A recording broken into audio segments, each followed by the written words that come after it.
My son threw me out of his $20 million mansion. The cold click of that lock echoed louder than any scream. Today, I'm going to tell you something I never thought I would share. And if for even a second this feels familiar, I only ask that you like this video and subscribe. It will help me keep opening my heart. My name is Margaret, and at 72 years old, I thought I understood how family worked. I thought love was supposed to flow both ways, like the warm morning light streaming through the tall windows of Michael's Beverly Hills mansion. But that morning, standing on the pristine marble steps in my simple cardigan and worn shoes, I realized I had been living a lie for decades. The mansion towered behind me like a gleaming monument to everything I had sacrificed to build. $20 million of polished perfection, with its manicured gardens, crystal chandeliers, and rooms larger than the entire Queen's apartment where I raised Michael with my bare hands. The irony wasn't lost on me. I had given him everything, and now I couldn't even step foot in the home my sacrifices had helped him afford. The scent of jasmine from the garden mixed with the exhaust from passing Bentleys on the tree-lined street, and I felt like I was drowning in the luxury I had never asked for. My arthritic fingers trembled as I clutched my small leather purse, the same one I'd carried for 15 years because I never believed in spending money on myself. Inside was my phone, still showing Michael's last text message. 7 words. 7 words that had shattered everything I thought I knew about my son. Don't come by anymore. You're embarrassing me. I remember staring at those words in the early morning light, sitting in my modest Brentwood apartment, the one I'd moved to after finally accepting that I couldn't live in that mansion anymore. The apartment was small, just 2 bedrooms, but it was mine. The walls were painted a soft yellow that reminded me of the kitchen in our old place in Queens, where I used to make Michael breakfast before school every morning for 12 years. But that day, something inside me had broken completely. Maybe it was the way he'd looked through me during his birthday party the week before, as if I were just another piece of furniture. Maybe it was finding out that he'd been telling his investment friends that his poor immigrant mother was becoming a burden on his assets. Or maybe it was the way his fiancée, Sandra, had handed me a glass of water like I was the help, while telling her friends about their upcoming wedding that I apparently wasn't invited to. The morning sun was already heating up the Los Angeles air when I decided to walk to his mansion anyway. I needed to understand. I needed to look into my son's eyes and ask him when exactly I had stopped being his mother and started being his problem. The security guard at the gate, Manuel, had always been kind to me. He was from El Salvador, and we sometimes spoke about our children in the mixture of broken English and gestures that immigrants understand. But that morning, his eyes wouldn't meet mine. "I'm sorry, Mrs. Thompson," he said, his voice barely above a whisper. "I have orders. No visitors today." Through the iron bars, I could see Michael's silver Tesla in the circular driveway. I could see the lights on in the kitchen where I used to make him his favorite pancakes when he was young. I could even see a figure moving past the living room window, the same living room where I'd taught him to read when he was 5 years old, sitting together on the carpet because we couldn't afford proper furniture yet. "Manuel," I said softly, "could you please just tell him his mother is here? Tell him I brought some of his grandmother's recipe cards. The ones he used to ask me to make." Manuel's eyes filled with something that looked like pity, and that's when I knew. My son hadn't just forgotten me. He had erased me. The walk back to my apartment took 45 minutes, and every step felt like I was carrying the weight of 40 years on my shoulders. 40 years since I'd stepped off that plane at LAX, clutching 3-year-old Michael's tiny hand and a dream that America would give us both a better life. I was 28 years old then, with nothing but 2 suitcases and a fierce determination to make sure my son never felt the hunger I had known growing up. My husband, David, had left us 6 months earlier, taking what little money we had and leaving behind only empty promises and a note that said he needed to find himself. I found out later he'd moved to Nevada and started a new family, as if Michael and I had never existed. Those early years in Queens were a blur of double shifts and sleepless nights. I cleaned office buildings in Manhattan from midnight until 6 in the morning, then came home to make Michael breakfast and get him ready for school. During the day, while he was in class, I worked at a diner on Northern Boulevard, serving coffee and sandwiches to construction workers and taxi drivers. The smell of grease and cigarettes clung to my uniform, and my feet ached so badly I sometimes cried in the bathroom between shifts. But Michael never knew. When he came home from school, I always had a snack waiting, always helped him with his homework, always made sure his clothes were clean and his lunch was packed for the next day. We lived in a tiny 2-bedroom apartment above a dry cleaner, and the smell of chemicals sometimes made us both dizzy, but it was ours. "Mom," Michael would say, curled up next to me on our second-hand couch, "when I grow up, I'm going to buy you a big house with a garden." I would stroke his dark hair, so much like his father's, and whisper, "You don't need to buy me anything, sweetheart. You just need to be happy." He was so brilliant, even then. His teachers called him gifted, and I knew they were right. While other kids watched cartoons, Michael read books about science and space. He built elaborate structures with cardboard and tape, creating entire cities on our living room floor. His drawings covered our refrigerator, and every single one was a masterpiece in my eyes. The scholarship to Columbia University came when he was 17, and I cried in the diner bathroom for 20 minutes when he told me. Not because I was sad, but because I was so proud I thought my heart might burst. My boy, my brilliant boy, was going to have opportunities one could never have dreamed of. I picked up extra shifts to help with his expenses. Books, bus fare, decent clothes for interviews. I sold my mother's wedding ring, the only valuable thing I owned, to buy him a computer for his studies. He never knew. I told him I'd gotten a raise, and he believed me because he was young and focused on his future.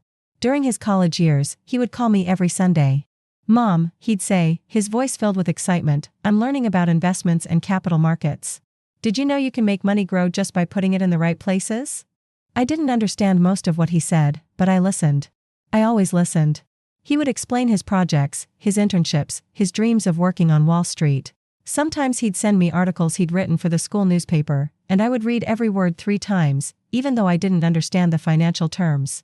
After graduation, he landed a job at a prestigious investment firm in Manhattan. The salary was more money than I'd ever imagined possible. Within a year, he'd moved to a high-rise apartment in the Upper East Side, and I barely saw him anymore except for hurried lunches when his schedule allowed. "I'm building something, Mom," he would tell me, his eyes bright with ambition. "I'm going to make us both rich. You'll never have to work in that diner again." He was making good on that promise, at least partially. The money started coming in serious amounts. First thousands, then tens of thousands, then hundreds of thousands. Michael's investment strategies were apparently brilliant, and he was quickly climbing the corporate ladder. He moved firms twice, each time for a significantly higher salary and better position. By the time he was 30, he was managing millions of dollars in assets for wealthy clients. By 35, he'd started his own investment company, specializing in cryptocurrency and tech stocks. The Bitcoin boom made him incredibly wealthy, and suddenly we were talking about millions, not thousands. That's when he suggested I move to Los Angeles with him. "The weather will be better for your arthritis, Mom," he said during one of our increasingly rare phone calls. "And I can take better care of you here."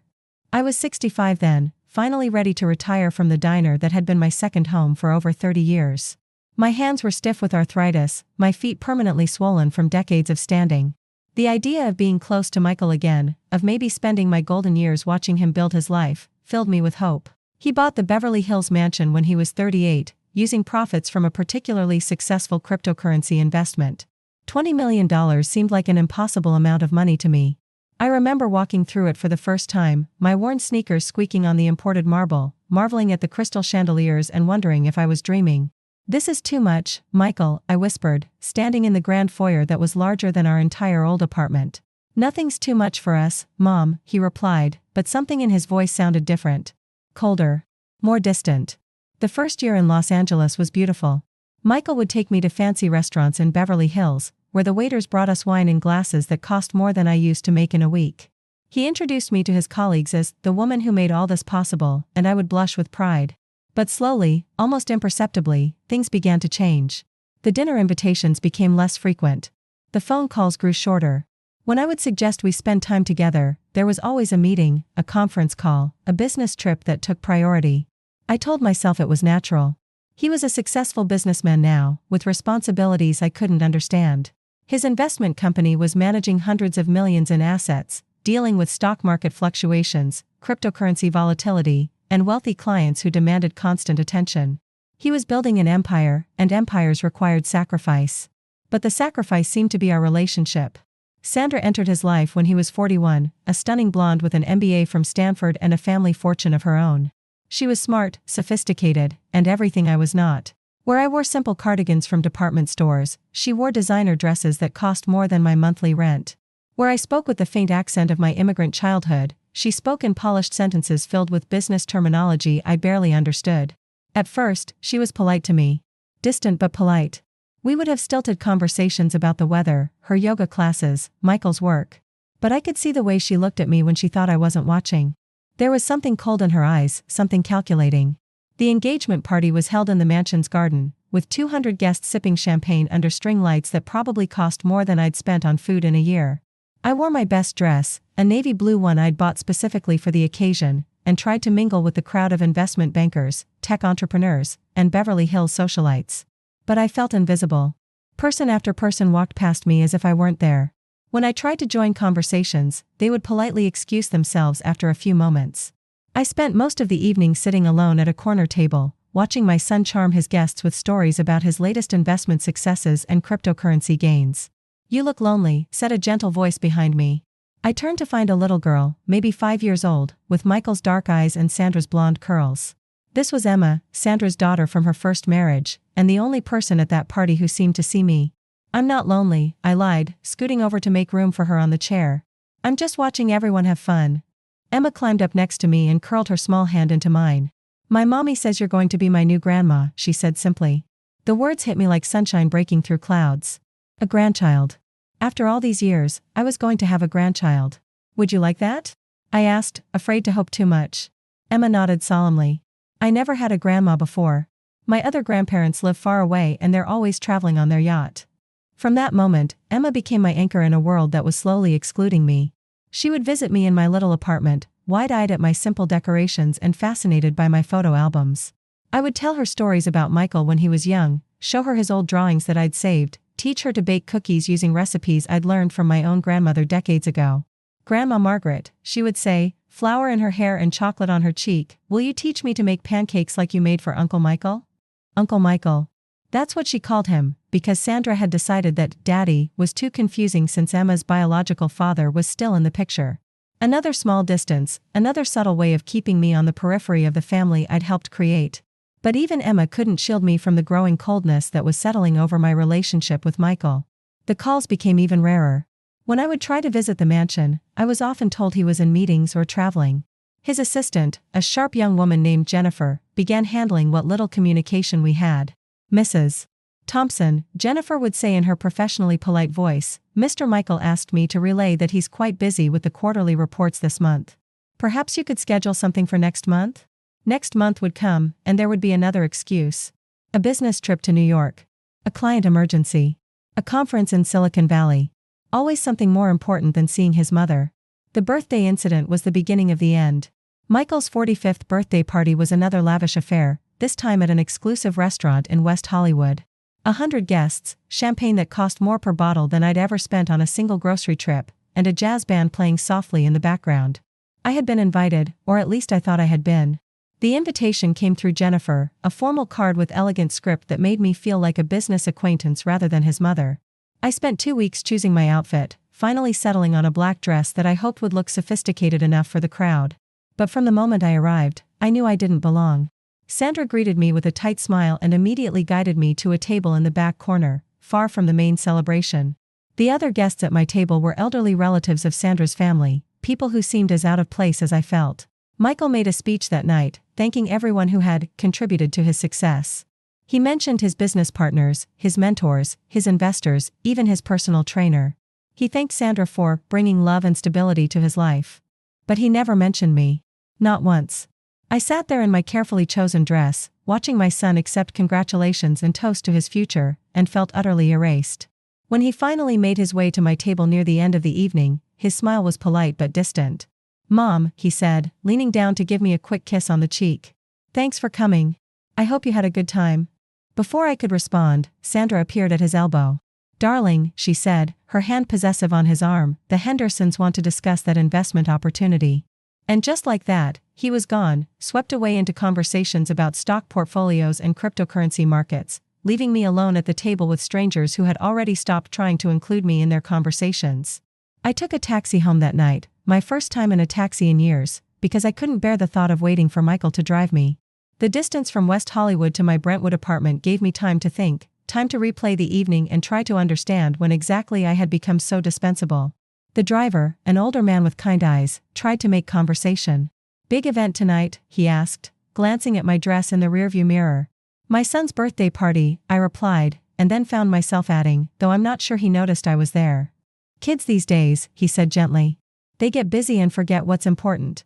But mothers never forget, do we?" "No," I thought as we drove through the glittering streets of Los Angeles. "Mothers never forget." The next morning, I woke up with a determination I hadn't felt in years. I was going to fight for my relationship with my son. I was going to remind him of everything we'd been through together, everything I'd sacrificed to help him build his life. I was going to make him remember that before there were millions of dollars in investment portfolios and cryptocurrency gains, there was just a mother and her little boy, loving each other completely. I spent the morning going through old photo albums, selecting pictures that told our story. Michael as a toddler, sitting on my lap in our tiny Queens apartment. Michael in his high school graduation cap, beaming with pride as I pinned a flower to his lapel. Michael and me at his college graduation, both of us crying happy tears as he received his diploma.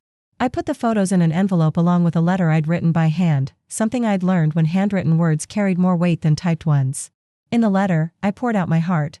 I told him how proud I was of his success, how grateful I was that his investments and business acumen had created such a wonderful life for him. But I also told him how much I missed him, how lonely I'd become, how much I wanted to be part of his world rather than just an observer from the sidelines. I took the bus to Beverly Hills, something I'd never done before. The ride took over an hour, winding through neighborhoods that grew progressively more elegant and expensive. By the time I reached his street, with its perfectly manicured lawns and exotic cars in every driveway, I felt like I was entering another world entirely. Manuel was at the security gate, and his face lit up when he saw me walking up the sidewalk. "Mrs. Thompson. Mr. Michael didn't tell me you were coming today." "It's a surprise," I said, holding up the envelope. I brought some old photos to show him. Manuel's expression shifted slightly. Mrs. Thompson, I should probably call up to the house first." "Please, Manuel," I said softly. "I just want to see my son." Something in my voice must have touched him, because he nodded and opened the gate. "Go ahead, Mrs. Thompson. He's home today." I walked up the circular driveway, my heart beating faster with each step. The mansion looked even more intimidating in the bright afternoon sunshine, its white columns and perfectly symmetrical facade like something out of a movie. The front door was solid mahogany, with brass fixtures that gleamed like gold. I rang the doorbell and waited. Footsteps approached, and then the door opened to reveal Sandra, dressed in expensive workout clothes that probably cost more than I spent on clothing in a year. Her smile was sharp and professional. "Margaret," she said, not bothering to hide her surprise. "Michael didn't mention you were coming by." "I wanted to surprise him," I said, holding up the envelope. "I brought some old photos I thought he'd like to see." Sandra's eyes flicked to the envelope, then back to my face. "He's actually in a very important conference call with some investors from Hong Kong.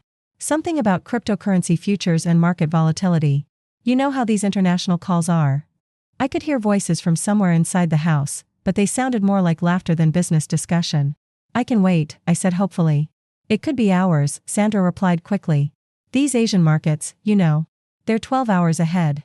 Before I could respond, I heard Michael's voice clearly from the living room. "Sandra, who's at the door?" There was a pause, and I could see Sandra's jaw tighten slightly. "It's your mother," she called back. Another pause, longer this time. Then Michael's voice again, closer now, as if he'd moved toward the foyer. "Tell her I'm not available right now."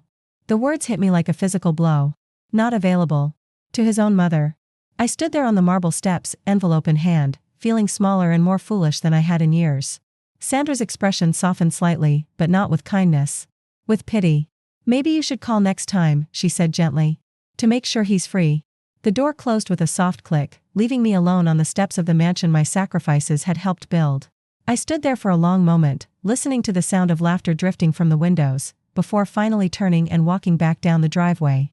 Manuel avoided my eyes as he opened the gate for me, and I didn't blame him. This was his job, and I was just another complication in the smooth operation of Michael's perfect life. The bus ride home felt endless. I sat clutching the envelope of photos, watching the neighborhoods grow progressively less elegant as we moved away from Beverly Hills. By the time I reached my apartment, the afternoon sun was casting long shadows across my small living room, and I felt older than I had ever felt in my life. I sat on my couch, the same one I'd bought when I first moved to Los Angeles, and opened the envelope. The photos scattered across my coffee table like pieces of a broken puzzle. Michael as a baby. Michael taking his first steps. Michael proudly showing me his first A+ on a math test. Michael hugging me after his college graduation. When had I become irrelevant to the story of his life? That night, I barely slept. I kept replaying the conversation at the door, Sandra's polite dismissal, Michael's voice saying he wasn't available. For the first time in my life, I began to wonder if my son was ashamed of me. Ashamed of where he came from, ashamed of the woman who had raised him in a tiny apartment above a dry cleaner. The next morning, my phone buzzed with a text message. For a moment, my heart leaped, thinking it might be Michael with an apology or explanation. But it was from Jennifer, his assistant. Mrs. Thompson, Mr. Michael asked me to inform you that he has a very busy schedule for the next several weeks. He suggests scheduling future visits through his office to avoid conflicts. I read the message 3 times before I fully understood what it meant. My own son was asking me to make appointments to see him. Through his assistant. Like I was a business acquaintance or a vendor trying to sell him something. I set the phone down on my kitchen table and stared out the window at the small courtyard behind my apartment building. An elderly man in the unit below was tending to his tomato plants, carefully watering each one and checking for signs of growth. He did this every morning, I'd noticed, treating each plant with gentle attention. When had my son stopped seeing me as someone deserving of gentle attention? The weeks that followed blurred together in a haze of loneliness and confusion.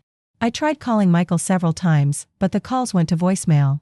When I tried texting, the responses came from Jennifer, always polite but increasingly firm in their message. Michael was busy. Michael was traveling. Michael would get back to me when his schedule allowed. I began to feel like I was disappearing. Days would pass without meaningful human contact. I would go to the grocery store, exchange pleasantries with the cashier, and return home to my empty apartment. The walls seemed to be closing in on me, and the silence was deafening. Emma saved me from that silence. Sandra would drop her off occasionally when she had appointments, and those visits became the bright spots in my increasingly dark world. Emma would burst through my door with her boundless 5-year-old energy, eager to help me bake cookies or listen to stories about the old days when her Uncle Michael was young. "Grandma Margaret," she said one afternoon as we sat at my kitchen table coloring pictures, "why doesn't Uncle Michael come visit you anymore?" The question caught me off guard. How do you explain adult cruelty to a child? How do you tell a 5-year-old that sometimes people grow up and forget the people who loved them first? "He's very busy, sweetheart," I said carefully. "He has important work to do." Emma considered this seriously, her small brow furrowed in concentration. "Is his work more important than you?" Out of the mouths of babes. "I don't know," I admitted. "Sometimes it feels that way." "That's silly," Emma declared with the certainty that only children possess. "Grandmas are the most important thing in the world. Everyone knows that." I hugged her then, this precious child who saw value in me when my own son apparently couldn't. In her innocent wisdom, she had articulated something I'd been afraid to acknowledge. I deserved better than I was getting. That realization was the first crack in the dam of my acceptance. For 40 years, I had accepted whatever scraps of attention and affection Michael was willing to give me. I had told myself that his success was my success, that his happiness was enough for both of us. But Emma's simple question forced me to confront an uncomfortable truth. I had been settling for far less than I deserved. The birthday incident came a month later. My 72nd birthday fell on a Tuesday, and I woke up with cautious optimism. Surely Michael would remember. Surely this would be the occasion that brought us back together, even temporarily. I checked my phone throughout the morning. No messages. By afternoon, I was checking every few minutes, my heart sinking a little more with each empty screen. By evening, I had to accept that my birthday had passed completely unnoticed by my son. But Emma remembered. Sandra dropped her off that evening with a handmade card and a small bouquet of flowers from their garden. "Happy birthday, Grandma Margaret," she announced, throwing her arms around my waist. "I made you a card with glitter." The card was a masterpiece of childhood artistry, with stick figures labeled Emma and Grandma holding hands under a rainbow. Inside, in her careful kindergarten handwriting, she had written, "I love you more than ice cream." I cried then, holding that precious card to my chest. This beautiful child, who had known me for less than 2 years, remembered my birthday when my son, who I had carried in my body and raised with my hands, had forgotten completely. "Why are you crying?" Emma asked, worried. "Don't you like the card?" "I love the card," I said, wiping my eyes. "I'm crying because I'm happy." "Happy tears," she said knowingly. "Mommy gets those sometimes too." We had a small birthday celebration, just the two of us. I made pancakes for dinner, which Emma thought was deliciously rebellious. We ate by candlelight and sang "Happy Birthday" together, her sweet voice filling my apartment with joy. When Sandra came to pick her up, she seemed surprised to find us having such a good time. "I hope she wasn't any trouble," she said, though her tone suggested she wasn't particularly concerned either way. "Emma is never trouble," I replied. "She's a gift." Sandra's expression softened slightly. "She really does love you, you know. She talks about you all the time at home." There was something in Sandra's voice that made me look at her more carefully. For just a moment, her polished facade slipped, and I saw something that looked almost like guilt. "Sandra," I said gently, "is everything okay?" She glanced toward the car where Emma was waiting, then back at me. For a moment, I thought she was going to say something important, something that might explain the growing distance between Michael and me. But then the moment passed, and her professional mask snapped back into place. Everything's fine, she said briskly. Come on, Emma. Time to go home. As I watched them drive away, Emma's little hand waving frantically from the back window, I couldn't shake the feeling that Sandra had been on the verge of telling me something significant. Something that might help me understand what was happening to my family. The understanding came 2 weeks later, in the most devastating way possible. I had been having trouble sleeping, my arthritis acting up more than usual. The doctor had prescribed new medication, but it was expensive, and I was trying to stretch my Social Security check to cover all my monthly expenses. I decided to transfer some money from my savings account to cover the prescription. The bank teller, a young woman named Maria who had always been friendly to me, was unusually quiet as she processed my request. She kept glancing at her computer screen with a puzzled expression. Is there a problem? I asked. Mrs. Thompson, she said carefully, I'm showing some unusual activity on your account. Several large withdrawals over the past few months. Did you authorize these? My heart started pounding. What kind of withdrawals? Maria turned her screen toward me, and I saw a list of transactions that made no sense. $50,000 withdrawn 3 months ago. $30,000 2 months ago. Another $40,000 just 3 weeks ago. All electronic transfers to an account I didn't recognize. I didn't authorize any of these, I said, my voice barely above a whisper. I don't understand. Maria's expression was grim. Mrs. Thompson, do you have joint account holders? Anyone else with access to your account? The room seemed to spin around me. Yes, I had a joint account holder. Michael. I had added him years ago when he first became successful, thinking it would make things easier if something happened to me. He could help with bills, manage my finances if I became unable to do so. I had trusted him completely. My son, I said weakly. My son has access. Maria's face softened with sympathy. Mrs. Thompson, I think you need to speak with our fraud department immediately. The next hour passed in a blur of forms and questions and slowly dawning horror. The fraud specialist, a middle-aged man with kind eyes, explained that the withdrawals had been made using Michael's electronic access to my account. They were technically legal since he was an authorized user, but they were certainly unauthorized by me. Has your son asked you about borrowing money recently? The specialist asked gently. No, I said, my voice sounding hollow even to my own ears. He's never asked. He makes millions of dollars. He doesn't need my money. But apparently he had been taking it anyway. Over $120,000 from my savings account over the past 6 months. Money I had saved over decades of careful budgeting, money I needed for my medical expenses and daily living. I left the bank in a state of shock. The walk home felt surreal, like I was moving through a dream. My own son, my successful son with his $20 million mansion and his cryptocurrency fortune, had been stealing from my meager savings account. But why? What could he possibly need my money for when he was managing hundreds of millions of dollars in assets? Was this some kind of mistake? Some kind of misunderstanding? I called him that evening, my hand shaking as I dialed his number. For once, he answered on the second ring. Mom? This is unusual. You never call this late. His voice was casual, friendly even. No guilt, no hesitation. Just mild surprise that I was calling after 8 o'clock. Michael, I said, trying to keep my voice steady, I was at the bank today, and they showed me some transactions on my account. Large withdrawals that I didn't make. There was a pause. When he spoke again, his tone had shifted to something more guarded.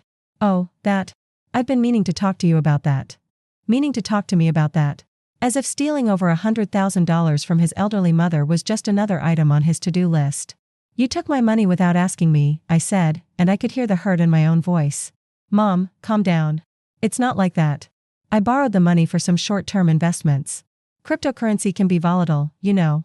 Sometimes you need liquid capital quickly to take advantage of market opportunities. You borrowed over $100,000 from my savings account without telling me. I was going to pay it back with interest, he said, and now there was irritation in his voice. Actually, I already have paid some of it back. Haven't you been checking your statements? I hadn't been checking carefully enough, apparently. I had noticed a few deposits, but I had assumed they were dividend payments or interest earnings. It had never occurred to me to verify whether my son was playing financial games with my life savings. Michael, that money is for my medical expenses, for my living expenses. I need that money. And you'll have it, he said dismissively. Mom, you don't understand how investments work. That money has been earning returns in crypto and tech stocks. You're actually making more money than you would have just sitting in your savings account. But you didn't ask me. Would you have said yes if I had asked? The question hung in the air between us. And in that moment, I realized he was right. I wouldn't have said yes. Not because I didn't trust his investment skills, but because I needed that money to remain secure and accessible. It was my safety net, my peace of mind. That's not the point, Michael. It's my money. My choice. Everything I have is because of you, he said, and his voice was getting colder. Everything I've built, every dollar I've earned, started with the sacrifices you made. So in a way, you're just getting some of your investment back. I sat in stunned silence. My son, the successful businessman, was justifying stealing from me by claiming it was really my money anyway. As if my decades of sacrifice had been some kind of business loan that he could repay on his own terms. I want you to return the money, Michael. All of it. Today. That's not possible, he said curtly. It's invested in several different portfolios. Liquidating everything right now would result in significant losses. I don't care about losses. I want my money back. Mom, you're being unreasonable. Trust me on this. I'm a professional. This is what I do for a living. You steal from elderly women for a living? The words came out harsher than I intended, but I was beyond caring about his feelings. My own son had betrayed my trust in the most fundamental way possible. Don't be dramatic, he said, and I could hear the dismissal in his voice. Look, I'm in the middle of dinner with some clients. We can discuss this later when you're thinking more clearly. I'm thinking perfectly clearly, Michael. You stole from me. I borrowed from you. There's a difference. And now I have to go. We'll talk about this another time. The line went dead. My son had hung up on me. After stealing my money, after dismissing my concerns, after treating me like an hysterical old woman, he had simply ended the conversation and gone back to his dinner with clients. I sat in my kitchen that night, staring at my bank statements spread across the table like evidence of a crime. Which, I supposed, they were. My own son had committed a crime against me, and he seemed to think it was perfectly justified. But the financial theft, devastating as it was, wasn't even the worst part. The worst part was the casualness of it all. The way he had brushed off my concerns. The way he had made it clear that my feelings, my financial security, my peace of mind were all secondary to his investment opportunities. The worst part was realizing that my son saw me not as his mother, but as a resource to be managed. I didn't sleep that night. I kept replaying the conversation, trying to find some interpretation that would make sense of his behavior. Maybe he really had intended to tell me. Maybe he really was planning to pay me back with interest. Maybe this was just a misunderstanding that could be resolved with better communication. But deep in my heart, I knew better. This wasn't a misunderstanding. This was a pattern. The increasing distance, the avoided phone calls, the professional intermediaries, the birthday forgotten, the door closed in my face. My son had been systematically removing me from his life, and now I understood why. I was no longer useful to him as a mother. But I was still useful to him as a source of money.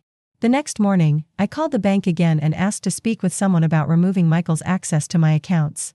The process would take a few days, they explained, but it could be done. I also asked about the possibility of recovering the stolen funds, but the legal complexities made that a difficult proposition. Since he was an authorized user, the bank representative explained gently, it's technically not theft. It's more of a civil matter. You might need to consult with an attorney. An attorney. Against my own son. The thought made me sick. But I also started thinking about other things.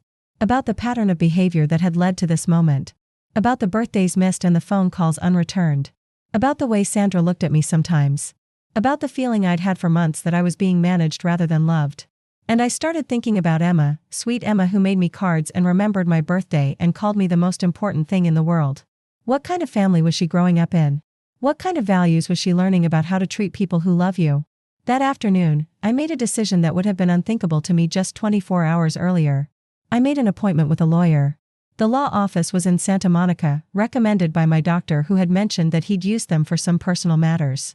Eleanor Rodriguez was a sharp woman in her 50s who specialized in family law and elder abuse cases.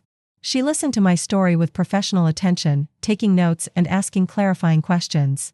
Mrs. Thompson, she said when I finished, what you're describing is a fairly common form of financial elder abuse. The fact that your son was an authorized user complicates things legally, but it doesn't make his behavior acceptable. I don't want to sue him, I said quickly. I just want my money back. And I want him to understand that what he did was wrong. Eleanor's expression was sympathetic but realistic. In my experience, people who engage in this kind of behavior rarely see it as wrong. They rationalize it as being in your best interest, or as something they're entitled to because of their relationship with you. So what are my options? Well, you can certainly demand the return of the funds. If he refuses, you can pursue legal action. But there's another aspect of this that concerns me. You mentioned that he's been distancing himself from you, treating you as less important. That suggests this might be part of a broader pattern of trying to isolate you. Isolate me? Why would he want to do that? Eleanor leaned forward slightly. Mrs. Thompson, you mentioned that your son manages significant assets, correct? Hundreds of millions of dollars. Yes, that's what he told me. And he's engaged to a woman from a wealthy family? Yes, Sandra. Her family has money. I'm wondering if your son might be concerned about protecting his financial reputation. Sometimes successful people become worried that their humble backgrounds might damage their professional standing. The words hit me like a slap. You think he's ashamed of me? I think it's a possibility worth considering. And if that's the case, then the financial abuse might be part of a larger strategy to limit your role in his life. I left Eleanor's office feeling more confused and hurt than ever. The idea that my son might be ashamed of me, that he might see my love as a liability to his success, was almost too painful to consider. But it would explain so much. The increasing distance. The professional intermediaries. The way he introduced me at social events when he bothered to include me at all. The sense I had that I was being managed rather than loved. That evening, Emma called me. Sandra had apparently given her my phone number, which was unusual. Emma never called, she was only 5, after all. Grandma Margaret? Her little voice was hesitant, uncertain. Hi, sweetheart. What a lovely surprise to hear from you. Is it true that you and Uncle Michael are fighting? My heart clenched. Why do you ask that, honey? I heard Mommy and Uncle Michael talking. Mommy said you were upset about money, and Uncle Michael said you were being difficult. Difficult. That's how he had described me to his fiancée. His elderly mother, worried about her life savings, was being difficult. Adults sometimes disagree about things, Emma, I said carefully. But it doesn't change how much I love you. Do you still love Uncle Michael? The question caught me off guard. Did I still love him? After everything he had done, after the theft and the lies and the casual dismissal of my feelings? I will always love Uncle Michael, I said finally. But sometimes when people hurt us, we have to protect ourselves. Are you protecting yourself from Uncle Michael? Out of the mouths of babes, again. Maybe a little bit, sweetheart. There was a pause, and then Emma said something that broke my heart. I don't want you to go away, Grandma Margaret. Please don't go away like my other grandparents did. I'm not going anywhere, Emma. I promise. But as I said the words, I realized I wasn't sure if they were true. Where exactly did I fit in this family that Michael was building? What role was there for an elderly immigrant woman in a world of cryptocurrency millionaires and Beverly Hills socialites? The answer came sooner than I expected, and in the cruelest way possible. 2 days later, I received a registered letter from a law firm I didn't recognize. Inside was a cease and desist order, written in legal language that I could barely understand but which made one thing perfectly clear. My son's lawyers were ordering me to stop harassing him with unfounded accusations about his legitimate business activities. The letter stated that any further contact regarding the account transactions would be considered defamation, and that continued harassment could result in a restraining order. I read the letter 3 times before I fully understood what it meant. My son, my brilliant successful son, had hired lawyers to threaten me into silence about his theft of my money. I called Eleanor Rodriguez immediately. Mrs. Thompson, she said after I read her the letter, this is an escalation that concerns me greatly. Your son is obviously trying to intimidate you into dropping the matter. Can he do this? Can he have me arrested for asking for my own money back? No, he can't have you arrested. But he's clearly trying to make you think he can. This kind of intimidation tactic is unfortunately common in family financial abuse cases. What should I do? That depends on what you want to achieve. If you want your money back, we can fight this. But you need to understand that it's going to be a battle, and your son is obviously prepared to make it as difficult as possible. I hung up the phone feeling defeated. The child I had raised, the boy I had sacrificed everything for, was now using his wealth and power to intimidate me into silence. This wasn't the Michael I had raised. This was someone else entirely, someone who saw his elderly mother as a threat to be neutralized rather than a person to be loved. But the final blow was yet to come. The next morning, Manuel called me from the security gate at Michael's mansion. His voice was apologetic but firm. Mrs. Thompson, I'm so sorry, but I have to tell you that your name has been removed from the visitor list. I can't let you in anymore without specific permission from Mr. Michael. I see, I said, though I didn't see it all. How had I gone from being his mother to being a security risk at his home? I'm really sorry, Mrs. Thompson. You know I've always enjoyed our conversations. It's not your fault, Manuel. You're just doing your job.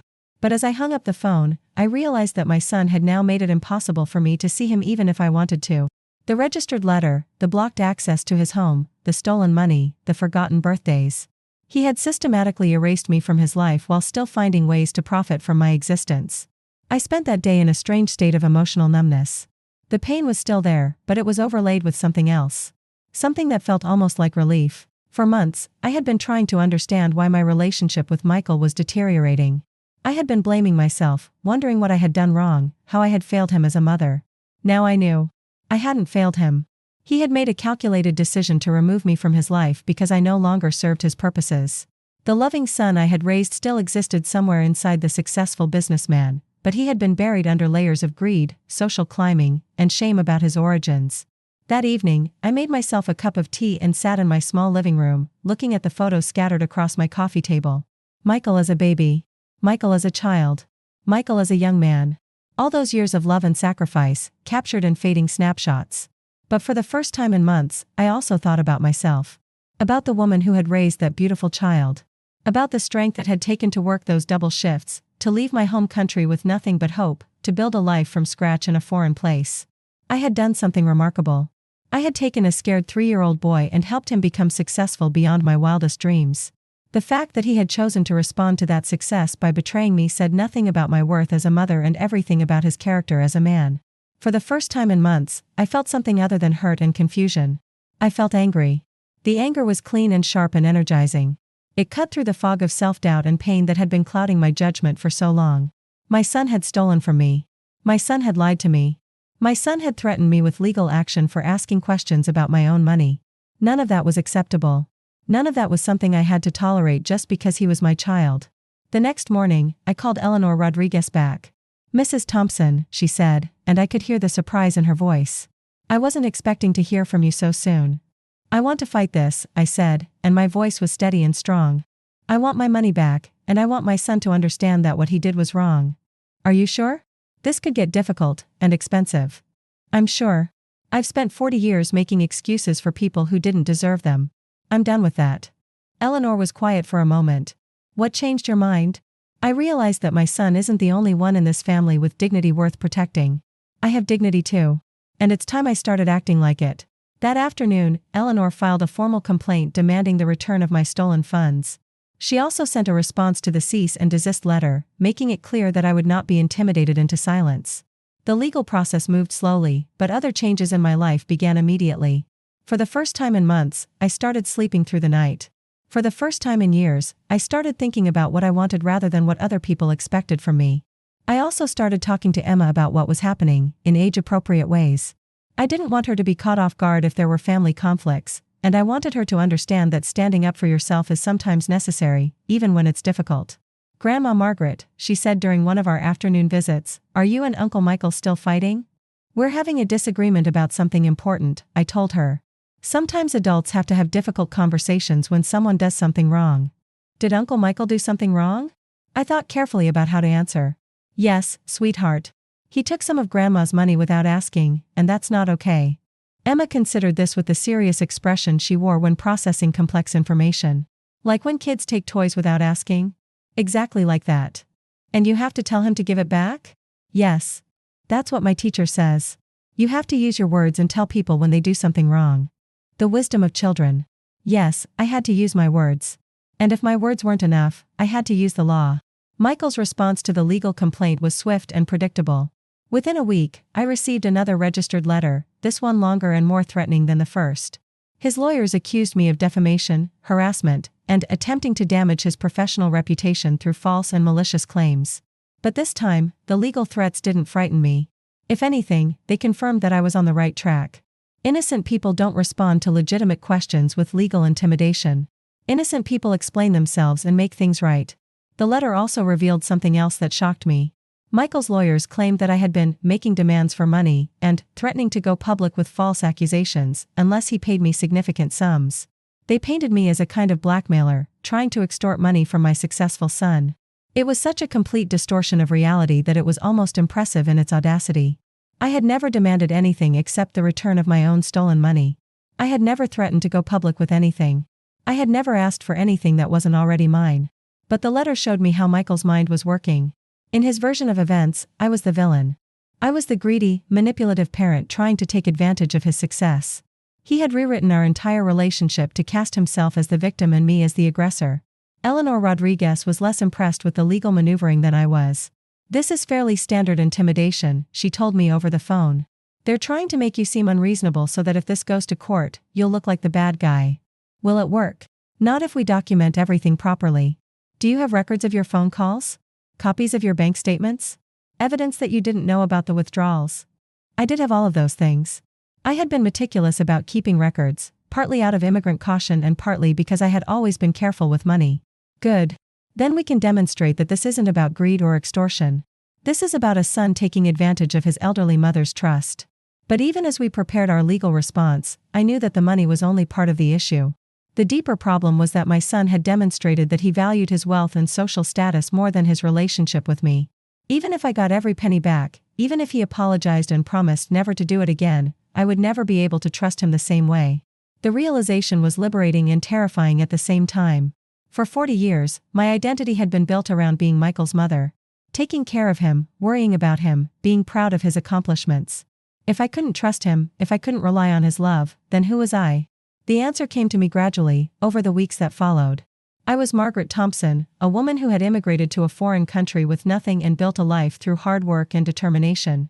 I was someone who had raised a child as a single mother and given him opportunities one had never had.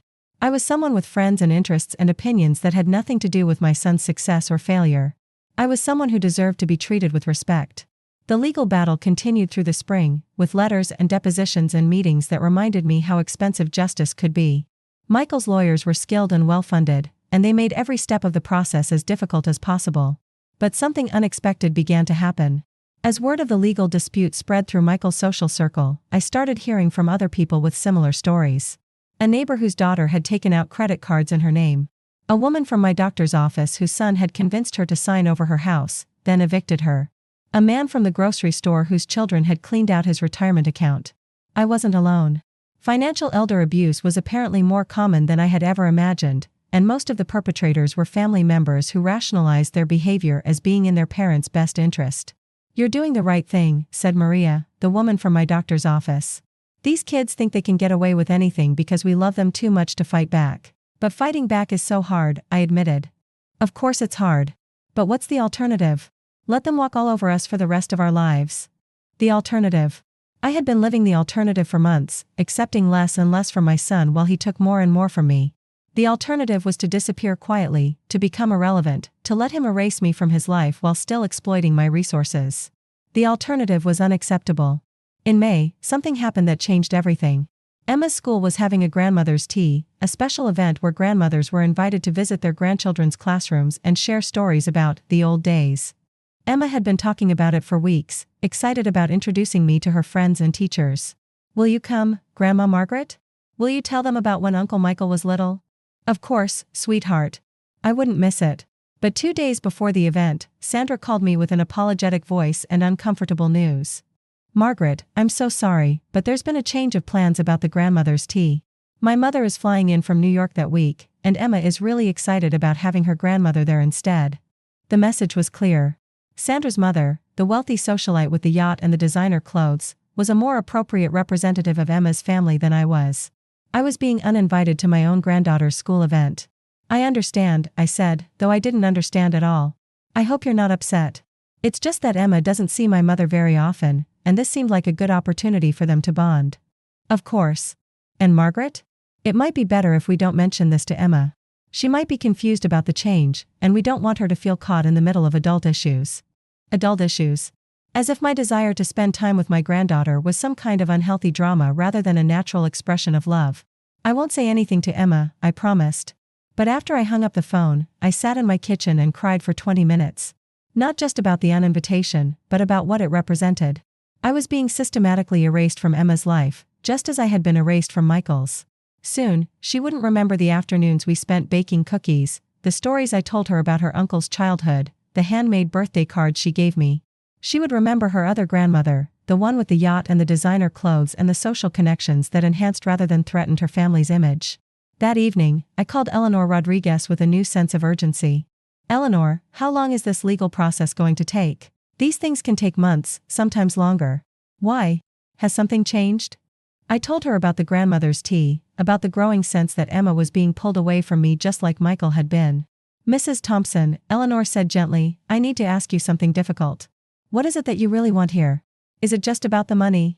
No, I said immediately. It's about respect. It's about not letting them pretend that I don't matter. And if you could have that respect, that acknowledgement that you matter, would that be enough? Even if the family relationships never fully recovered?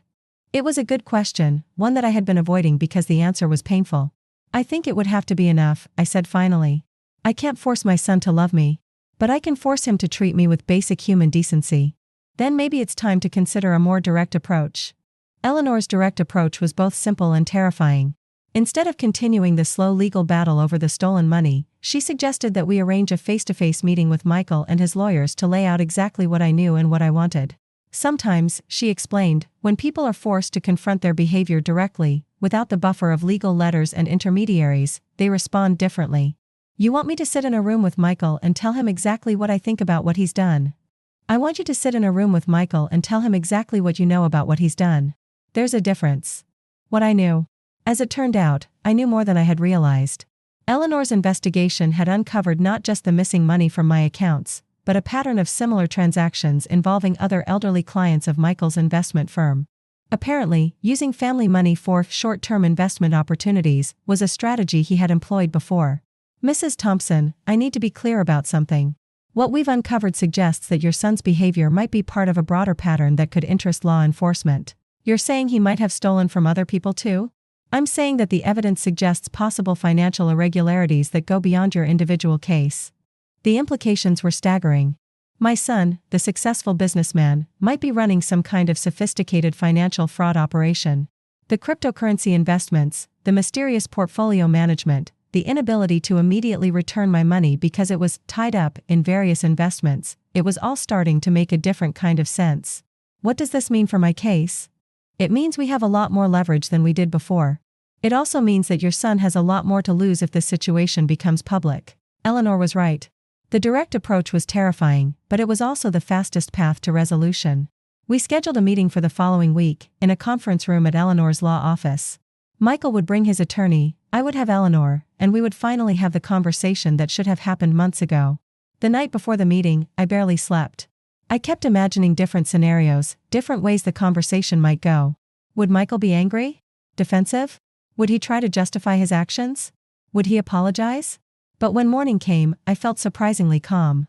I had spent months being afraid of losing my son, afraid of being alone, afraid of not being believed. But I wasn't afraid anymore. I had evidence, I had legal representation, and most importantly, I had finally accepted that I deserved better than I had been getting. The meeting was scheduled for 10 o'clock. I arrived early and sat in Eleanor's office, reviewing the documents we had prepared. Bank statements showing the unauthorized withdrawals. Email records documenting my attempts to reach Michael. The cease and desist letters his lawyers had sent. A chronology of events that painted a clear picture of financial abuse and family manipulation. At exactly 10 o'clock, Michael arrived with his attorney, a sharp-dressed man in his 40s who looked like he billed $500 an hour. Michael was wearing an expensive suit and his usual confident expression, but I could see tension around his eyes. "Hello, Mom," he said as he entered the conference room. His tone was polite but distant, as if I were a business acquaintance rather than the woman who had raised him. "Hello, Michael."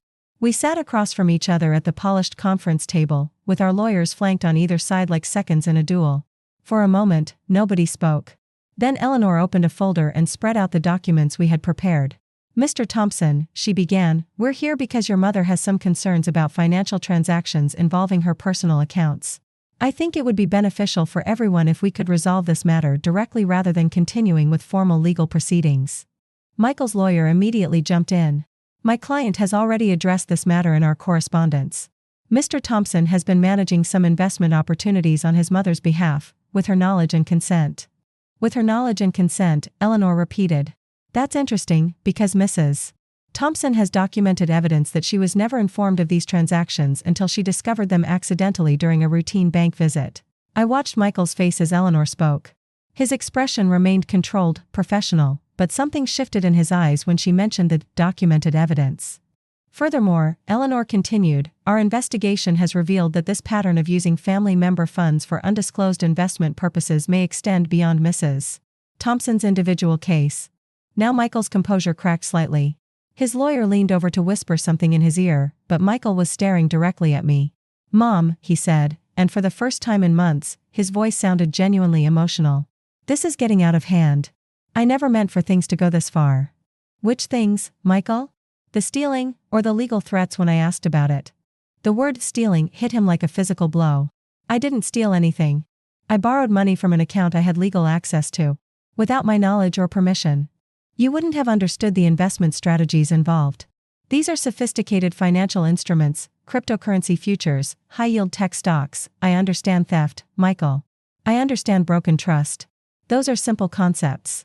Michael's lawyer tried to interrupt, but Michael held up a hand to silence him. For the first time in months, my son and I were talking directly to each other, without intermediaries or legal buffers. Mom, everything I did was to try to maximize your financial security. That money was just sitting in a savings account earning practically nothing. I was able to generate significant returns through strategic cryptocurrency investments and portfolio diversification. Then where is it, Michael? Where are these significant returns? The markets have been volatile. Some of the cryptocurrency positions needed to be held longer than anticipated. But the underlying investments are sound. Eleanor slid a document across the table.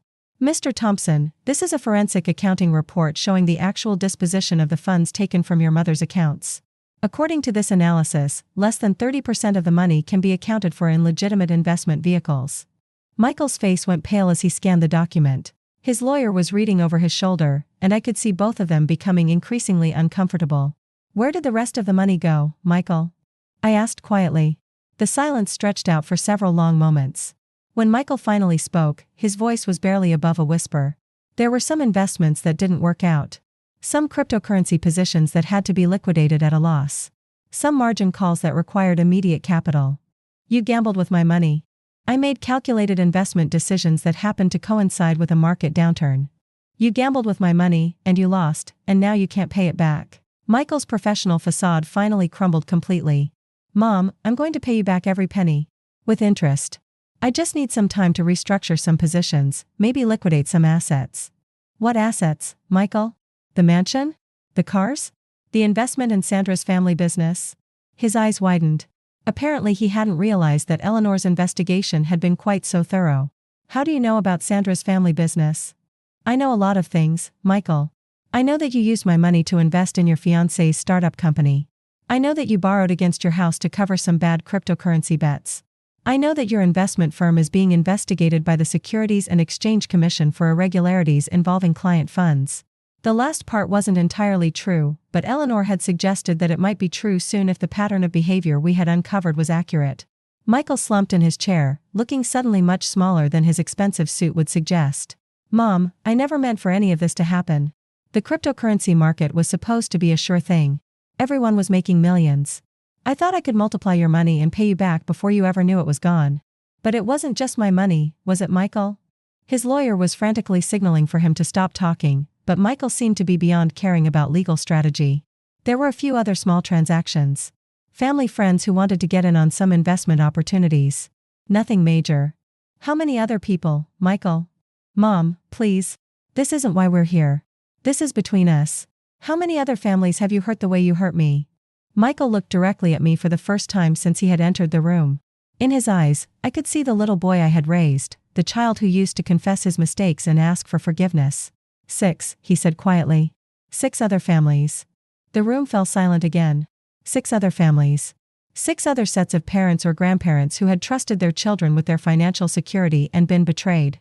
6 other elderly people who were probably wondering, just as I had wondered, what they had done wrong to deserve such treatment. Michael, I said, and my voice was steady despite the enormity of what I was learning, what happened to you? What happened to the little boy who used to promise he'd take care of me when he grew up? For a moment, I thought he was going to cry. But then his composure returned, and he was the successful businessman again. I grew up, Mom. I learned how the world actually works.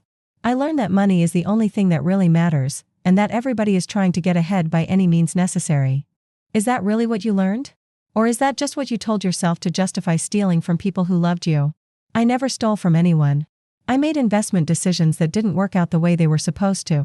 Using other people's money without their permission. Using capital that was available to me through legitimate channels. We were going in circles. Michael had constructed an elaborate justification system that allowed him to see himself as an unlucky businessman rather than a thief. No amount of evidence or argument was going to penetrate that self-deception. But Eleanor had prepared for this possibility. "Mr. Thompson," she said, opening another folder, "I want to show you something else.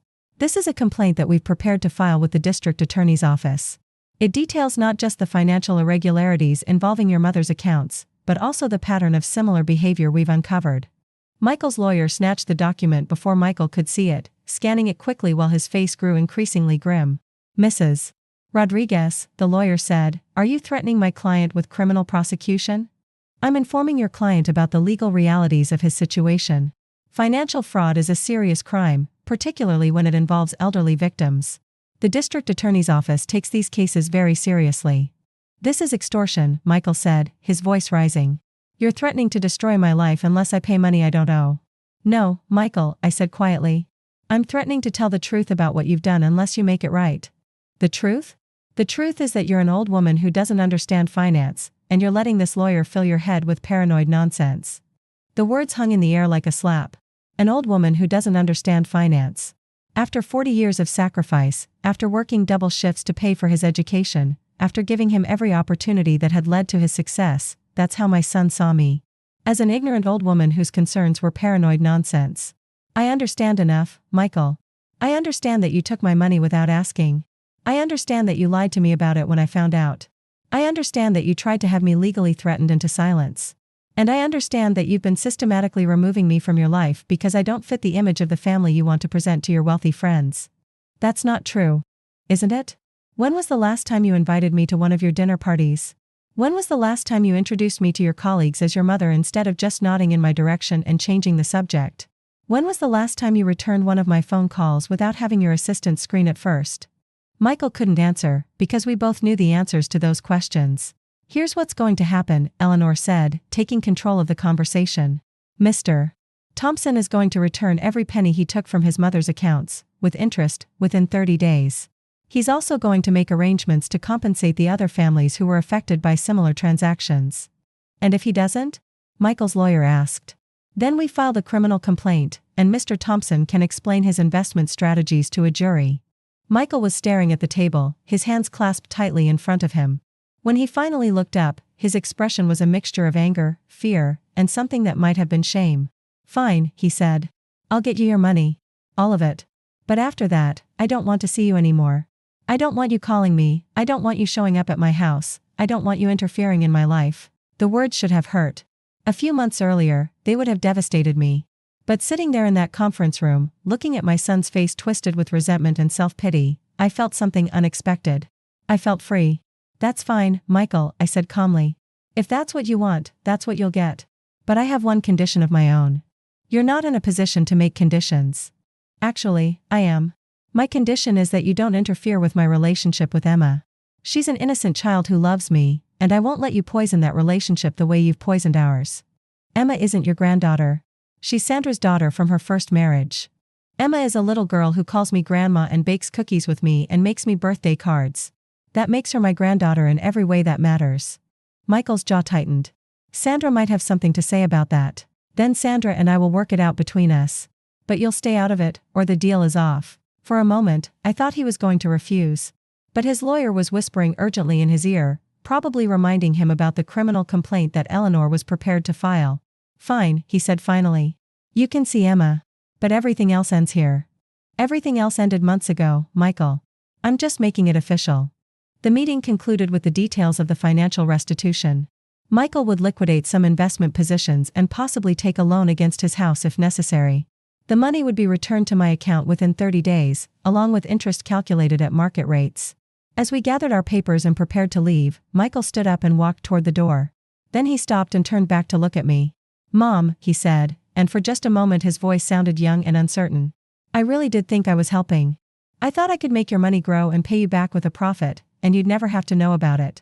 But I would have said no, wouldn't I? If you had asked." "Yeah. You would have said no. Then you knew it was wrong when you did it." He was quiet for a long moment. "Yeah. I guess I did. It was the closest thing to an apology I was likely to get, and maybe it was enough. Or maybe it wasn't. I was still figuring out what was enough and what wasn't." After Michael and his lawyer left, Eleanor and I sat in the quiet conference room for a few minutes, processing what had just happened. "How do you feel?" she asked.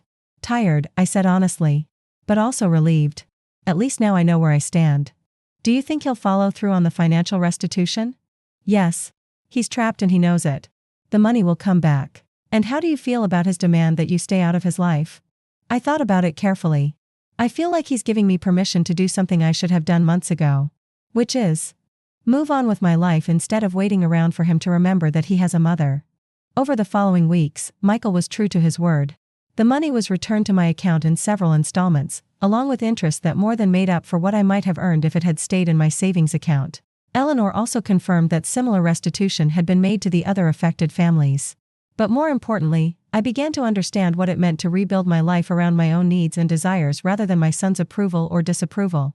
The first thing I did was book the trip to New Orleans that I had been thinking about for years. I had always wanted to see the French Quarter, to hear live jazz music, to experience a culture that was so different from the sanitized perfection of Beverly Hills.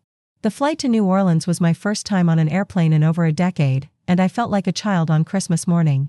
The excitement, the nervousness, the sense of adventure, it was all new and terrifying and wonderful. New Orleans was everything I had imagined and more. The music spilling out of doorways, the smell of coffee and beignets, the ornate architecture that told stories of a complicated history. I stayed in a small bed and breakfast in the Garden District, run by a woman named Betty who had lived in New Orleans her entire life. You picked a good time to visit, Betty told me as she showed me to my room. Jazz Fest is next month, but right now it's still quiet enough to really see the city. I spent my days wandering through the French Quarter, visiting museums, listening to street musicians, and eating food that was unlike anything I had ever tasted. I took a cooking class and learned to make jambalaya. I went on a swamp tour and saw alligators in their natural habitat. I visited art galleries and fell in love with paintings that captured the spirit of Louisiana in ways that touched my heart. But most importantly, I started painting again. I hadn't painted since I was a young woman, before Michael was born, before life became entirely about survival and sacrifice. But something about the colors and light in New Orleans made me want to try again. I bought supplies at a local art store and set up a small easel on the balcony of my bed and breakfast room. My first attempts were terrible, of course. Clumsy brushstrokes and muddy colors and proportions that looked like a child's efforts. But there was something therapeutic about putting paint on canvas, about trying to capture what I saw and felt in visual form. "You're an artist," said Betty, finding me painting on the balcony one morning. "I'm a beginner," I corrected. "Same thing. Real artists are always beginners. They're always trying to see things in new ways." I had been in New Orleans for 2 weeks when Emma called me. Sandra had given her my hotel number, which surprised me. I had expected that Michael would have convinced her to cut off contact between Emma and me. "Grandma Margaret." Emma's voice was bright with excitement. "Are you really in New Orleans? Mommy showed me on a map, and it's so far away." "I really am, sweetheart. And it's beautiful here. There's music everywhere, and people are so friendly, and I'm learning to paint pictures." "You're learning to paint? Can you paint me a picture?" "I can try. What would you like me to paint?" "Paint me a picture of you being happy. Mommy says you went on an adventure to be happy." Out of the mouths of babes, again. Your mommy is right. I did go on an adventure to be happy. "Are you happy, Grandma Margaret?" I looked out over the balcony at the tree-lined street below, where jazz music was drifting from a nearby cafe and the afternoon sun was casting everything in golden light. "Yes, sweetheart. I'm happy." "Good. Uncle Michael said you might be sad because you're not living near us anymore, but Mommy said sometimes people need to go places to find their happiness." Uncle Michael said I might be sad. Even in his rejection of me, he was still trying to control the narrative, still trying to make sure that his decision to cut me out of his life looked like concern for my welfare rather than selfishness. But it didn't matter anymore. I had found something in New Orleans that I hadn't even realized I was looking for. I had found myself. When I returned to Los Angeles a month later, I was a different person than the one who had left. I had color in my cheeks from spending time outdoors. I had confidence in my voice from having navigated a new city entirely on my own. I had paintings in my luggage that weren't masterpieces but were mine, created by my hands and heart. I also had a new perspective on my life in California. My small apartment in Brentwood felt cozy rather than cramped. My neighborhood, which I had barely explored in all my years of living there, turned out to be full of interesting people and hidden treasures. I joined a painting class at the local community center, taught by a retired art teacher named Frank who had moved to Los Angeles from Chicago 30 years earlier.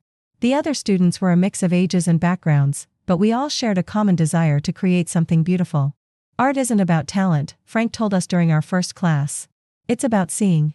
The more you really look at the world around you, the better your art becomes." I started really looking at Los Angeles in ways I never had before. The way morning light hit the mountains visible from my apartment. The colors of the bougainvillea that grew wild in my neighborhood.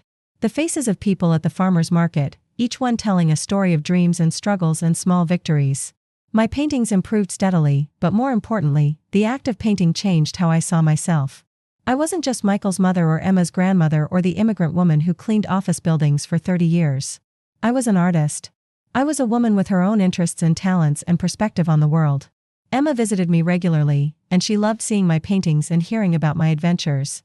Sandra would drop her off for afternoon visits, and we would bake cookies or work on art projects or read books together. Grandma Margaret, Emma said during one of these visits, "Why don't you live in the big house with Uncle Michael anymore?" I had been dreading this question, but I had also been preparing for it. Sometimes adults need different things to be happy, I told her carefully. Uncle Michael needs his big house and his business meetings. I need my painting in my small apartment and my adventures. But don't you miss each other? I will always love Uncle Michael, I said honestly. But sometimes loving someone means giving them space to live their life the way they want to live it. And they give you space to live your life the way you want to live it? Exactly. Emma seemed satisfied with this explanation, and I realized that in articulating it to her, I had finally articulated it to myself. This wasn't a tragedy or a failure. This was two adults making different choices about what they needed to be happy. The fact that Michael's choices had involved stealing from me and lying to me was unfortunate. The fact that my choice involved accepting that my son was not the person I had hoped he would become was painful. But both of us were living authentically now, without pretense or forced obligations. Several months after my return from New Orleans, I received an unexpected phone call. It was from a woman named Dr. Patricia Williams, who introduced herself as a social worker specializing in elder abuse cases. "Mrs. Thompson," she said, "I got your name from Eleanor Rodriguez. I'm working on a research project about family financial abuse, and I was hoping you might be willing to share your story." "What kind of research project?" "I'm documenting patterns of financial abuse within families, with the goal of creating educational materials for other elderly people who might be experiencing similar situations. Your case is particularly interesting because you were able to successfully advocate for yourself and recover your stolen funds." I agreed to meet with Dr. Williams, partly because I was curious about her research and partly because I had begun to understand that my experience might be valuable to other people in similar situations. Dr. Williams' office was in a community center in Santa Monica, and she was a warm, intelligent woman in her 50s who clearly cared deeply about her work. "Mrs. Thompson," she said as we settled into comfortable chairs in her office, "before we begin, I want you to know that what happened to you was not your fault. Family financial abuse is unfortunately very common, and the victims are usually people who have been generous and trusting with their family members." "I know that now," I said. "But for a long time, I blamed myself. I kept thinking that if I had been a better mother, or if I had been more financially sophisticated, this wouldn't have happened." That's very typical. The abusers often encourage that kind of self-blame because it keeps their victims from seeking help. We talked for over an hour about my experience with Michael, from the early warning signs to the eventual confrontation and resolution. Dr. Williams took careful notes and asked thoughtful questions that helped me see patterns I hadn't fully recognized before. "One thing that strikes me about your story," she said, "is that your son's behavior escalated gradually over time. It wasn't sudden or impulsive. No, it was very calculated. First the emotional distance, then the financial manipulation, then the legal intimidation when I discovered what was happening. And throughout this process, he was presenting himself to the outside world as a successful, respectable businessman. Yes, his professional reputation was apparently more important than his relationship with his mother." Dr. Williams nodded. "We see this pattern frequently in cases involving high-functioning abusers. They're often very concerned about their public image, which can actually work in the victim's favor once the behavior is exposed." "Is that why the legal pressure worked so quickly in my case?" "Partly. Your son had a lot to lose if his behavior became public knowledge. But also, you had excellent documentation and legal representation. Many victims of family financial abuse don't have those advantages." Before I left, Dr. Williams asked if I would be willing to participate in a support group for other elderly people who had experienced financial abuse. Sometimes hearing from someone who has successfully advocated for themselves can be very encouraging to people who are still struggling with these issues. I agreed, and the following month I attended my first meeting of what Dr. Williams called the Financial Dignity Support Group. There were 8 other people there, mostly women, ranging in age from 62 to 85. Their stories were heartbreakingly similar to mine, but most of them were still in the early stages of recognizing and addressing the abuse. My daughter says she's just helping me manage my money, said a woman named Rose, but I never see the statements anymore, and when I ask questions, she gets angry and tells me I'm being paranoid. My son convinced me to put his name on my house title, said another woman named Helen. He said it was for estate planning purposes. Now he's talking about selling the house because the property taxes are too high. My grandson has been using my credit cards, said a man named Robert. He says he'll pay me back, but the bills keep getting higher and he keeps making excuses. Story after story of family members who had figured out ways to exploit their elderly relatives' trust and generosity. Some of the abuse was subtle and gradual, like mine had been. Some of it was blatant and aggressive. But all of it involved people who should have been protectors instead becoming predators. The hardest part, said Helen, is that I still love him. He's still my son. How do you fight someone you love? It was a question I understood intimately. How do you protect yourself from someone you would die for? How do you accept that love isn't always reciprocal, that sacrifice isn't always appreciated, that family relationships can become toxic despite your best intentions? You fight them by loving yourself too, I said. You fight them by deciding that your dignity and security are worth protecting, even from people you love. But what if they cut me out of their life completely? Helen asked. What if I lose my son forever? Then you find out who you are when you're not being someone's victim, I replied. And maybe you discover that person is stronger and more interesting than you ever imagined. The support group meetings became a regular part of my life, and I found that helping other people navigate their own situations gave me a sense of purpose that I had been missing since Michael cut me out of his life. I wasn't just Michael's mother anymore, or even just Emma's grandmother. I was someone with experience and wisdom who could help other people protect themselves from harm. One evening, about 6 months after the support group meetings began, I received a phone call that surprised me. It was Sandra. Margaret, she said, and her voice sounded strained. I was wondering if we could meet for coffee. There are some things I'd like to talk to you about. We met at a cafe in Beverly Hills, neutral territory that was convenient for both of us. Sandra looked tired, more so than I had ever seen her. Her usual polished appearance was still intact, but there was something worn about her expression. Thank you for agreeing to meet with me, she said as we settled at a corner table with our coffee. I wasn't sure you would. I'm always willing to talk, Sandra. Especially if it's about Emma. It is about Emma, partly. But it's also about Michael, and about what happened between you two.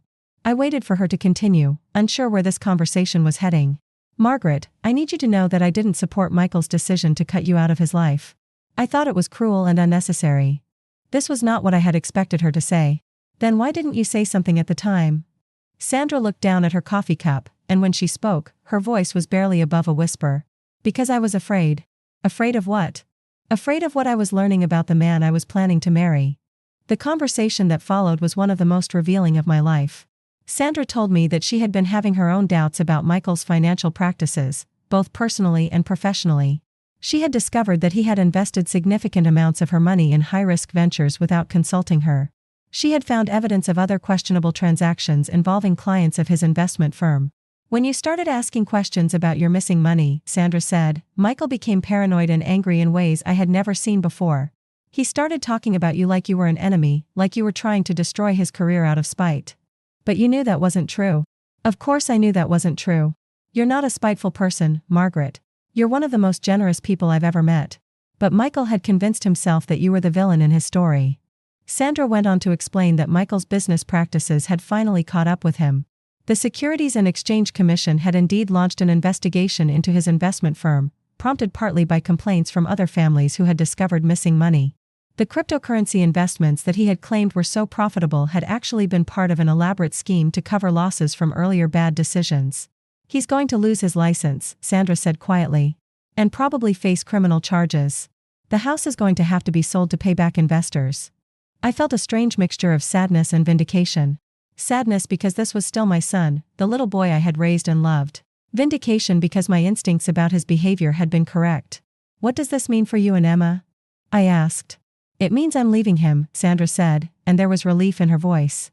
I can't marry someone I don't trust, someone who sees other people as resources to be exploited rather than human beings to be respected. I'm sorry, Sandra. I know you cared about him. I cared about who I thought he was. But the person I thought I was in love with doesn't actually exist. Sandra reached across the table and took my hand. Margaret, I want you to know that Emma and I would like to maintain our relationship with you, if you're willing. You've been a wonderful grandmother to her, and she loves you so much. Of course I'm willing. Emma is one of the brightest lights in my life. There's something else, Sandra said hesitantly. Emma has been asking questions about why we don't see you as much anymore. She's too young to understand the adult complications, but she knows something has changed. What have you told her? I've told her that sometimes families go through difficult times, but that love doesn't disappear even when people can't live together. I've told her that you will always be her grandmother, no matter what happens between the other adults in the family. It was exactly the right thing to say, and I felt a surge of gratitude toward Sandra for protecting Emma from the ugliness of the adult situation. Sandra, I said, I want you to know that I don't blame you for what Michael did. You were as much his victim as I was, in different ways. Thank you for saying that. I've been carrying a lot of guilt about not speaking up sooner. We all make the best decisions we can with the information we have at the time. You're speaking up now, and that's what matters. As we prepared to leave, Sandra asked me one more question. Margaret, how did you find the strength to fight back? How did you decide that you deserved better than what he was giving you? It was a good question, one that I had been asked by several people in the support group as well. How do you go from accepting mistreatment to demanding respect? How do you find the courage to confront people who have power over your emotional well-being? I think it happened gradually, I told Sandra. First I had to stop making excuses for his behavior. Then I had to stop blaming myself for his choices. Finally, I had to accept that loving someone doesn't mean letting them harm you. It sounds so simple when you put it that way. Simple, but not easy. The hardest part was accepting that the relationship I wanted with my son wasn't the relationship that actually existed. We hugged goodbye in the parking lot, and I felt like I was closing one chapter of my life and opening another.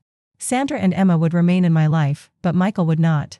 It was a trade-off that would have seemed impossible to accept a year earlier, but which now felt like the natural result of everyone making authentic choices about what they needed to be happy. The criminal charges against Michael were filed 3 months later. Eleanor Rodriguez called to let me know that the district attorney had decided to proceed with prosecution based on the evidence of systematic financial fraud involving multiple victims.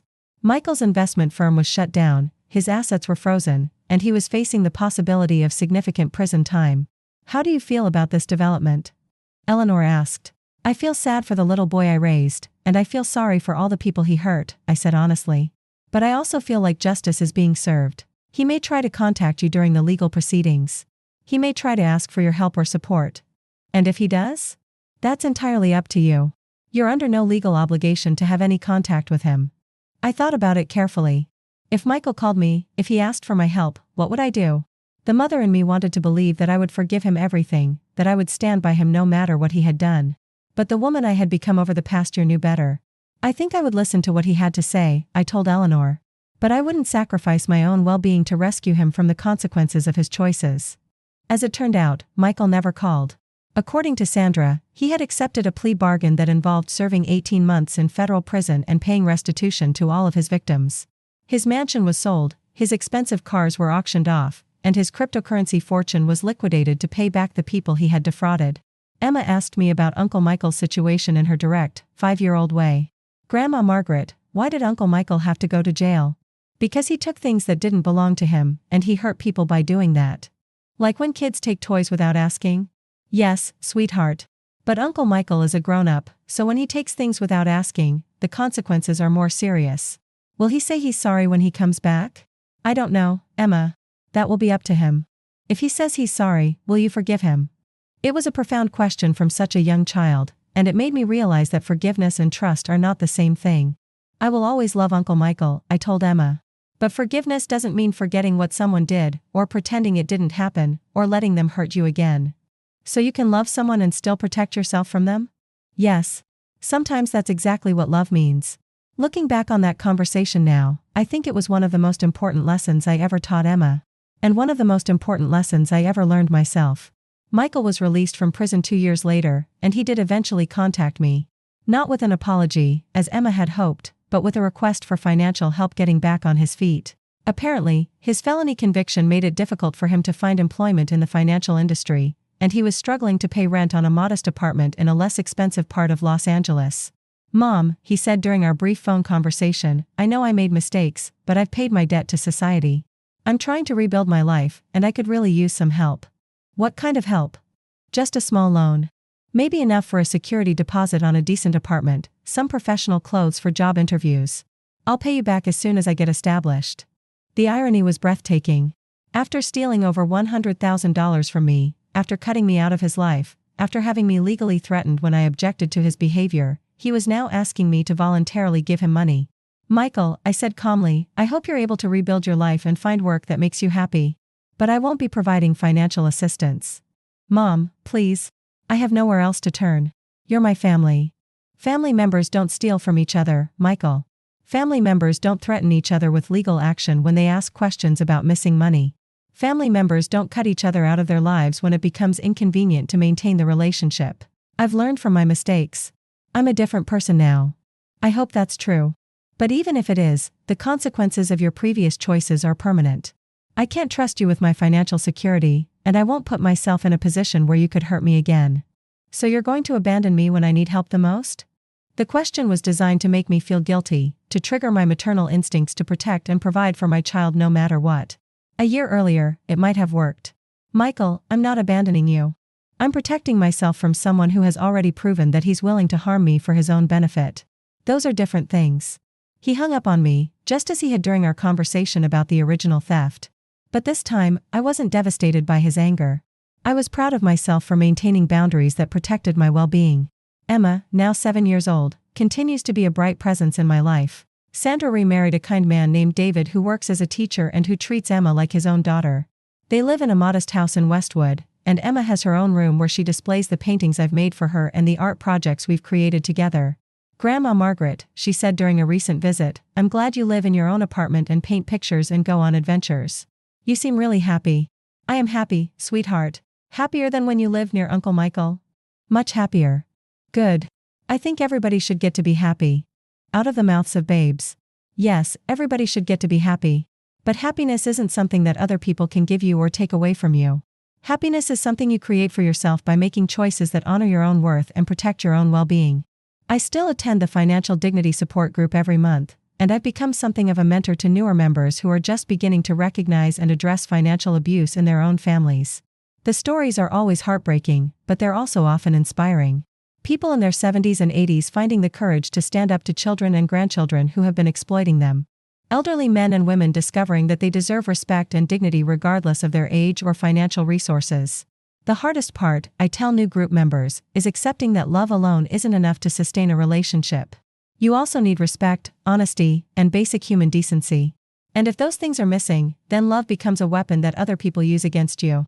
My art has continued to improve, and I've even sold a few paintings at local galleries. Nothing that will make me wealthy, but enough to give me a sense of accomplishment and artistic validation. Frank, my art teacher, says I have a natural eye for color and composition, and he's encouraged me to consider taking some advanced classes. Margaret, he told me recently, you started painting again when you were in your 70s, and you're already creating work that moves people. Imagine what you could accomplish if you had another decade or two to develop your skills. Another decade or two. At 74, I'm finally thinking about my future in terms of possibilities rather than limitations. I'm planning another trip to New Orleans next year, and maybe after that I'll visit Santa Fe or Charleston or one of the other places I've always wanted to see. I'm also considering volunteering with a local organization that provides advocacy services for elderly people who are experiencing abuse or neglect. Dr. Williams has suggested that my combination of personal experience and articulate speaking ability would make me an effective advocate for people who are afraid to speak up for themselves. You found your voice, she told me during a recent conversation. Now you can help other people find theirs. It's strange to think that the worst period of my life, the months when I felt most abandoned and betrayed, ultimately led to the most fulfilling period of my life. I discovered strengths I didn't know I had, developed talents I had forgotten I possessed, and created relationships based on mutual respect rather than obligation or guilt. I think about Michael sometimes, wondering how he's rebuilding his life, whether he's found work, whether he's learned anything meaningful from the consequences of his choices. I hope he has. I hope he's able to create genuine relationships based on honesty and respect rather than manipulation and exploitation. But I don't spend much time on those hopes. Michael made his choices, and now he has to live with the results. I made my choices too, and I'm living with those results as well. The difference is that my choices were made out of self-respect rather than self-interest, out of a desire to protect rather than exploit, out of love for myself as well as love for others. As I sit here in my small apartment, surrounded by paintings I've created and photos of Emma and me baking cookies and planning adventures, I realize that this is what happiness looks like for me. Not a mansion in Beverly Hills or designer clothes or social status. Just a life lived authentically, relationships built on mutual respect, and the freedom to pursue interests and activities that bring me joy. The sun is setting over Los Angeles, casting golden light across my living room walls. I have a canvas on my easel with the beginning of a new painting, something inspired by the jazz musicians I heard in New Orleans last year. Emma is coming to visit tomorrow, and we're planning to make pancakes for breakfast and work on an art project she's been excited about for weeks. This is my life now. Not the life I planned when I was a young woman, not the life I expected when I was raising Michael, but the life I've created through a series of difficult but necessary choices. If you're listening to this story and recognizing something familiar in your own life, I want you to know that it's never too late to make better choices. It's never too late to demand respect from the people you love.